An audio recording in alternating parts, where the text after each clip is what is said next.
Hello students, global online classes पे आप सभी का स्वागत है।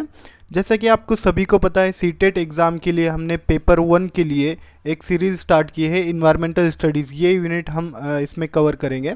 तो इसका जो सब टॉपिक है हेल्थ एंड हाइजीन, ये टॉपिक हमने स्टार्ट किया है। इन्वायरमेंटल स्टडीज़ यानी क्या? पर्यावरण अध्ययन। इस पर हम फ्रिक्वेंटली आस्क क्वेश्चन यानी हर बार पूछे जाने वाले जो क्वेश्चंस होते हैं वो क्वेश्चंस हम इस वीडियो में कवर करेंगे। तो ये 30 मार्क के लिए पूछा जाता है आपको, ये यूनिट आपको 30 मार्क के लिए पूछा जाता है। और अगर आपने ये सीरीज़, मेरी सीरीज़ अगर देखी तो आपको 25 प्लस मार्क आना ही चाहिए इस यूनिट में, इन्वायरमेंटल स्टडीज़ में।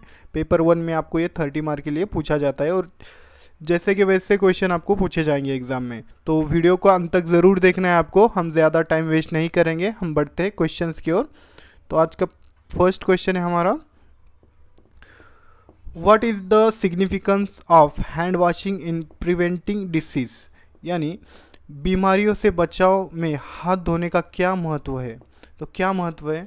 तो स्टूडेंट्स, हाथ धोने के बहुत सारे यानी फ़ायदे हैं। जैसे कि अगर आपने हाथ नहीं धोया, देन वैसे ही आपने खाना वगैरह खा लिया, तो जो आपके हाथ को जर्म्स देन बैक्टीरिया वगैरह लगे होते हैं, जैसे कि आप बहुत सारे काम वगैरह करते हैं फिर उसके बाद खाना वगैरह खाते हैं, देन आपके हाथों पे जो बैक्टीरिया वगैरह होते हैं वो डायरेक्टली आपके बॉडी में चले जाएंगे और आपको यानी बीमारियों का वगैरह सामना करना पड़ता है। देन हाथ धोने के बाद क्या होता है, जैसे कि जर्म्स वगैरह है, देन बैक्टीरिया है, ये सब साफ़ हो जाते हैं और आपको बीमारियों से बचाते हैं। तो इसका हमको राइट ऑप्शन बताना है एस्थेटिक अपील यानी सौंदर्यात्मक अपील, देन कल्चरल ट्रेडिशन यानी सांस्कृतिक परंपरा, देन डिसीज प्रिवेंटेशन यानी रोग की रोकथाम, एंड सोशल इक्विटी यानी सामाजिक शिष्टाचार। इसका राइट ऑप्शन क्या है? ऑप्शन सी, डिसीज प्रिवेंटेशन यानी रोग की रोकथाम, बीमारियों की रोकथाम, ऐसा भी हम बोल सकते हैं। तो स्टूडेंट्स, हाथ अच्छी तरह से धोना चाहिए खाना वगैरह खाने के पहले। देन हमारा हाथ का और फेस का बार बार यानी कांटेक्ट होता है, आई कांटेक्ट, देन माउथ वगैरह हम हाथ से ही साफ़ करते हैं। तो ये सब बैक्टीरिया वगैरह जो है ये हमारे आँख में जाते हैं, देन मुंह में वगैरह, इस तरह से हम बीमार पड़ जाते हैं। तो इस तरह से हाथ वगैरह अच्छे साफ धोना चाहिए। और देन नेक्स्ट क्वेश्चन है हमारा, what is the primary goal of public, यानी सार्वजनिक स्वास्थ्य का प्राथमिक लक्ष्य क्या है। सार्वजनिक स्वास्थ्य का प्राथमिक लक्ष्य क्या है स्टूडेंट्स? तो यानी हमको पब्लिक हेल्थ के लिए जैसे कि एजुकेशन कैंप, देन वैक्सीनेशन वगैरह करवाना चाहिए बार बार। जब यानी इन्वायरमेंट जो है वो भी अच्छा होना चाहिए, then social economic, then politic, ये जो यानी ये सब जो मुद्दे ये सब ठीक होना चाहिए। यही पब्लिक हेल्थ का प्राइमरी गोल होता है। तो इसका राइट ऑप्शन हमको बताना है। जैसे कि ऑप्शन है इंडिविजुअल वेलबींग यानी व्यक्तिगत कल्याण, कम्युनिटी वेलबींग यानी सामुदायिक कल्याण, देन इकोनॉमिक प्रोस्पेरिटी यानी आर्थिक समृद्धि, एंड देन पॉलिटिकल स्टेबिलिटी यानी राजनीतिक स्थिरता। तो इस तरह से इसका राइट ऑप्शन है ऑप्शन बी, कम्युनिटी वेलबींग। इसका राइट ऑप्शन यानी सामुदायिक कल्याण, सबका कल्याण होना चाहिए। इस तरह से राइट ऑप्शन बी है। देन नेक्स्ट क्वेश्चन है हमारा, which of the following is a vector borne disease. Vector borne disease यानी क्या? जैसे कि एक इंसान को यानी एक पीपल को कुछ बीमारी है, उसको यानी एक मॉस्किटो यानी मच्छर ने उसको काट लिया और देन उसी मच्छर ने दूसरे इंसान को यानी बाइट कर लिया। तो जो यानी फर्स्ट इंसान को जो बीमारी थी वो यानी जिसको बाद में बाइट किया मॉस्किटो ने, तो उसको भी वो बीमारी हो जाती है। ये इसको बोला जाता है वेक्टर डिसीज़, यानी एक दूसरे के बीच में यानी कुछ मॉस्किटो वगैरह इस तरह की जो एनिमल्स होते हैं यानी एनिमल्स होते हैं वो बाइट करके दूसरे को बाइट करते हैं, इसको ही वेक्टर बोला जाता है। और वो डिसीज़ को वेक्टर बोर्न डिसीज़ कहा जाता है? यानी निम्नलिखित में से कौन सा वेक्टर जनित रोग है? तो कौन सा है वो हमको बताना है। ऑप्शन ए है डायबिटीज़ यानी मधुमेह, देन मलेरिया, देन हाइपरटेंशन यानी उच्च रक्तचाप एंड अस्थमा। तो इस तरह से इसका राइट ऑप्शन क्या है? ऑप्शन बी मलेरिया जो है, आपको सभी को बताऊंगा, मलेरिया जो है ये मॉस्किटो के डसने से होता है। और यानी एक आदमी को रहा और उसका जो वेक्टर होता है बीच में जो होता है, यानी इधर का उधर ट्रांसफ़र करता है ये डिसीज़, जैसे कि पैरासाइट हुआ, बैक्टीरिया, ये जो है इस वजह से ट्रांसफ़र होते हैं ये वेक्टर की वजह से, और वो बीमारी स्प्रेड करते हैं। तो इस तरह से मलेरिया भी एक वेक्टर बोर्न डिसीज़ है। देन नेक्स्ट क्वेश्चन है हमारा, which of the following is a water borne disease? यानी वाटर बोर्न डिसीज़ क्या है? निम्नलिखित में से कौन सा जल जनित रोग है? यानी कंटेमिनेंट वाटर यानी जो जमा हुआ पानी होता है उसमें से जो डिसीज़ होते हैं उसको वाटर बोर्न डिसीज़ कहा जाता है। इसका ऑप्शन देखेंगे हम, dengue, cholera, then tuberculosis and typhoid. तो इसका राइट ऑप्शन क्या है? राइट ऑप्शन है बी कोलेरा, हैजा, इसे हिंदी में हैजा कहा जाता है। इस तरह से ये वाटर बोर्न डिसीज़ है, जो जमा हुआ पानी होता है उस वजह से ये कोलेरा होता है, यानी वो कांटेक्ट में आने की वजह से। तो नेक्स्ट क्वेश्चन है हमारा, नेक्स्ट क्वेश्चन है what is the ideal temperature for storing perishable food in a refrigerator? यानी रेफ्रिजरेटर में खराब होने वाले खाद्य पदार्थों के भंडार के लिए आदर्श तापमान क्या है? यानी जो हम जो मंडी वगैरह में से जो यानी जो ख़राब हो जाते हैं जल्दी से, जो वेजिटेबल्स होते हैं, जो ग्रीन वेजिटेबल्स होते हैं, भाजी पाला वगैरह होता है, वो जल्द से जल्द यानी ख़राब हो जाते हैं 2-3 दिन में। तो उसको स्टोर करने के लिए रेफ्रिजरेटर का जो आपका यानी फ्रीज वगैरह होता है उसमें एक छोटा सा एक ऊपर की तरफ एक यानी बॉक्स होता है, उसका टेम्परेचर, उसको रेफ्रिजरेटर बोला जाता है, उसका टेम्परेचर कितना होना चाहिए वो हमको बताना है यहाँ पर। तो ऑप्शन है 0 degree Celsius, 5 degree Celsius, 10 degree Celsius and 15 degree Celsius. इसका राइट ऑप्शन क्या है? ऑप्शन बी 5 डिग्री सेल्सियस में ये ना तो बर्फ़ होता है और ना यानी ज़्यादा ठंडा भी रहता है और अच्छा रहता है। जो हमारा जो वेजिटेबल्स वगैरह जो होते हैं, जो ख़राब होने वाली जो चीज़ें 5 डिग्री सेल्सियस में रखा हमने तो वो ज़्यादा दिन रहती है। तो इस तरह से इसका राइट ऑप्शन है 5 degree Celsius. Then next question है हमारा, which of the following nourishes nerve cell?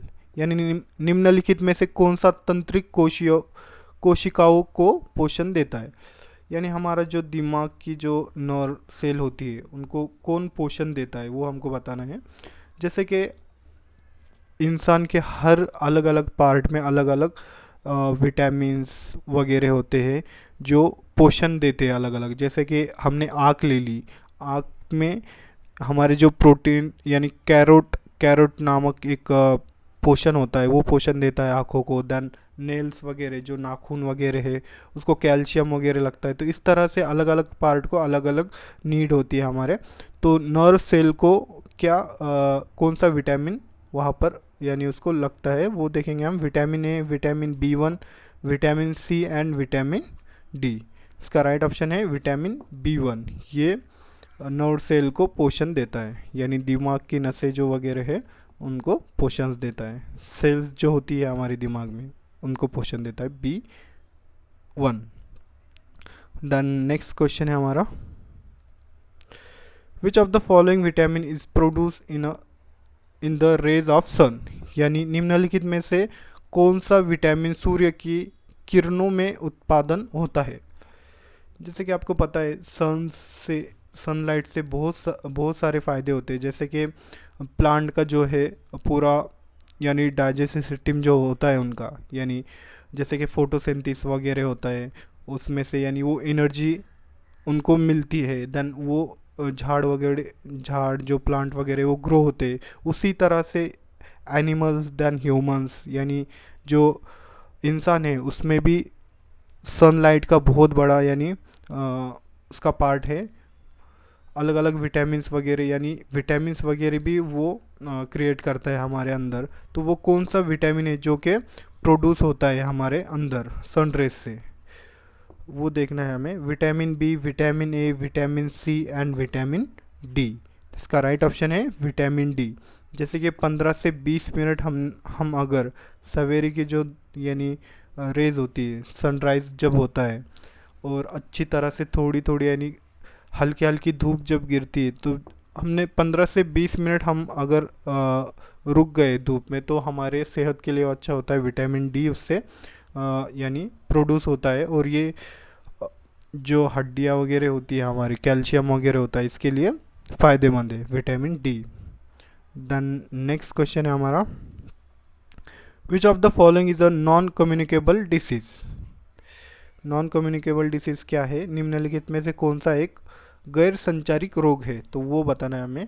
Options है influenza, tuberculosis, diabetes and malaria. इसका राइट ऑप्शन है option C, diabetes.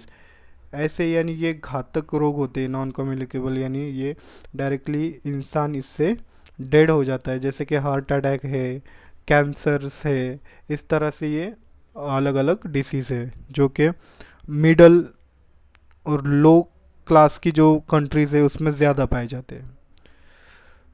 The next question है हमारा, what is the primary role of nutrition in public health. यानी सार्वजनिक स्वास्थ्य में पोषण विशेषज्ञ की प्राथमिक भूमिका क्या है?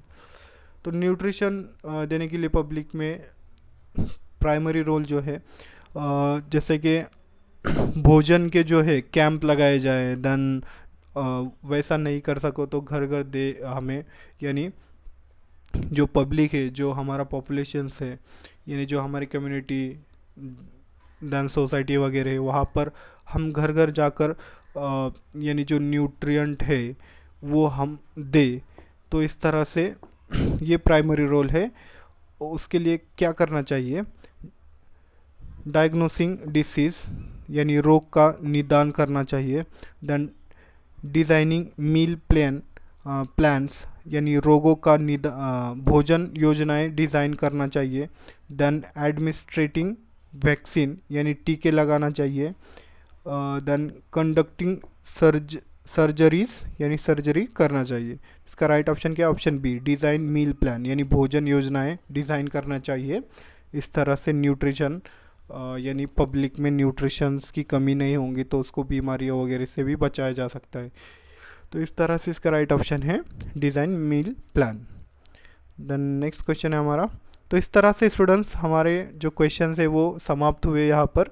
और जो कोई सीटेट पेपर 1 या पेपर 2 के लिए प्रिपरेशन कर रहा हो, तो हमारे पास ये कोर्स अवेलेबल है, आप इसमें इनरोल कर सकते हो, जिसके फीचर्स हम डिस्कस करेंगे। आपको इसमें डेली लाइव लेक्चर्स मिलेगा, देन रिवीजन शॉर्ट नोट्स आपको इसमें दिए जाएंगे, मॉक टेस्ट अवेलेबल है इसमें, 50+ मॉक टेस्ट अवेलेबल है।